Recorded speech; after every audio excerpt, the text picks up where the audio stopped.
Hello, in front of me I've got Garmin Dash Cam Mini 2. In this video I'll show you how to plug it to power supply.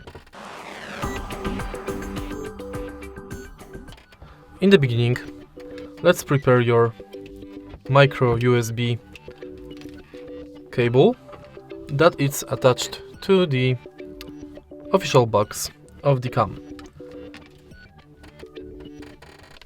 Now you have to insert it to micro USB port, and as you can see this light is blinking. It means that the camera is powered on. And that's basically it. Remember to always have your camera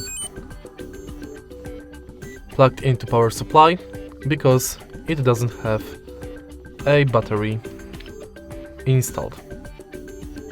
If you find this video helpful, please leave a like, comment and subscribe.